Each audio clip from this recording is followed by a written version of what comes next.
मस्साजोगच्या संतोष देशमुख यांच्या हत्येचे मन हादरवून टाकणारे फोटो समाज माध्यमांवर व्हायरल झाले आणि प्रत्येकाच्या हृदयात धस झालं। कुणी इतक्या अमानुषपणे एखाद्या जिवंत माणसाला कसं मारू शकतो?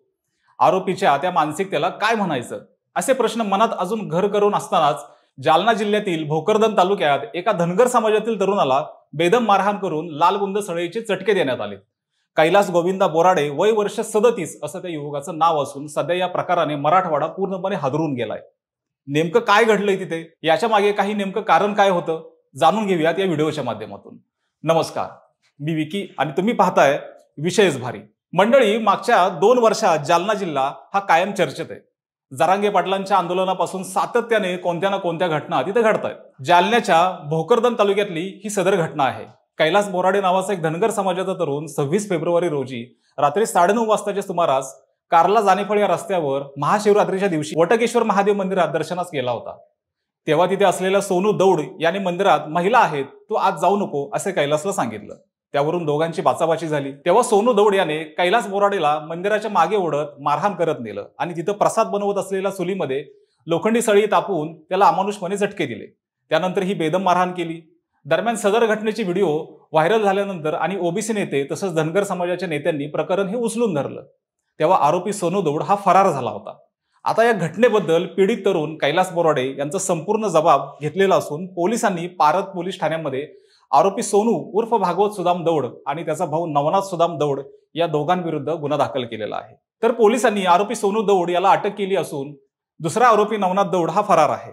त्याचा शोध पारत पोलीस घेत असल्याची माहिती पारत पोलीस ठाण्याचे पोलीस उपनिरीक्षक संतोष माने यांनी दिलेली आहे। विशेष म्हणजे मिळालेल्या माहितीनुसार या प्रकरणातील मुख्य आरोपी सोनू दौड आणि कैलास बोराडे यांचे एकमेकांना लागूनच शेत आहे। वर्षभरापूर्वी सोनू आणि कैलास यांच्यात पाईपलाईन टाकण्यावरून वाद झाला होता। त्या वादावेळी मी कोण आहे तुला माहित नाही, मी तुला पाहून घेईन, तुला सोडणार नाही, अशा स्वरूपाची धमकी ही सोनू दौड याने दिली होती।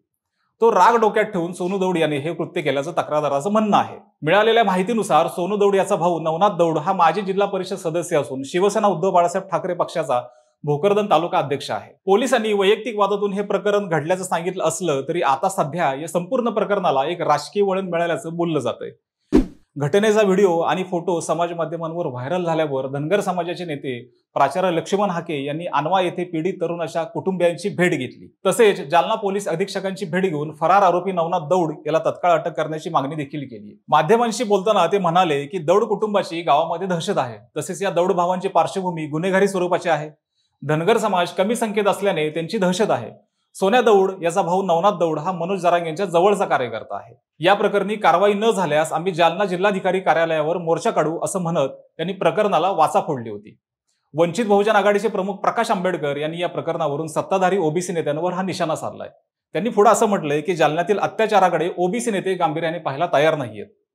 छगन भुजबळ, पडळकर, लक्ष्मण हाके किंवा पंकजा मुंडे हे ओबीसींचे नेते आहेत। यापैकी कोणीही जालना येथील घटनेकडे गांभीर्याने पाहायला तयार नाहीयेत। त्यांच्या प्रतिक्रियेनंतर मुंबई येथे सुरू असलेल्या विधिमंडळाच्या अधिवेशनात आमदार गोपीचंद पडळकर यांनी हा मुद्दा विधानसभेत अधिवेशनावेळी मांडला। ते म्हणाले की या प्रकरणातील आरोपी हे उबाठा गटाचे कार्यकर्ते आहेत। त्यांच्यावर याआधीही अनेक गुन्हे नोंद आहेत।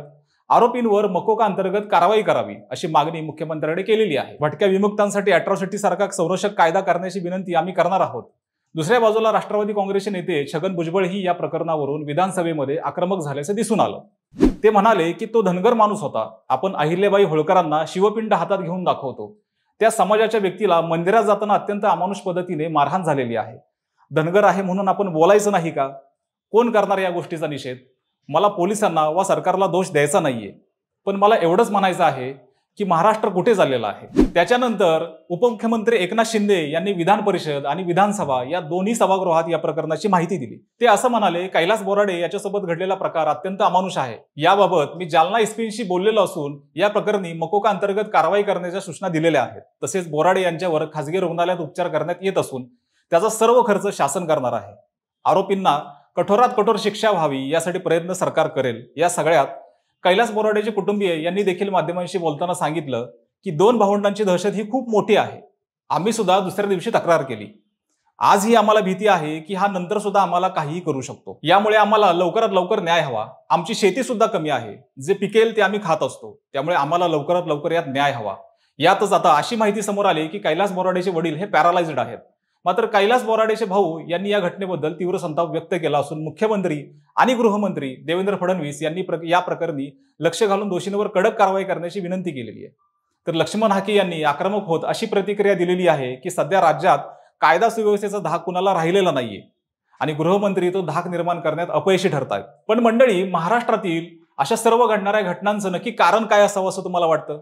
तुमचं काय मत आहे ते आम्हाला कमेंट करून नक्की सांगा. सोबतच आपल्या विशेष भारी या YouTube चॅनेलला देखील सबस्क्राईब करायला विसरू नका. धन्यवाद.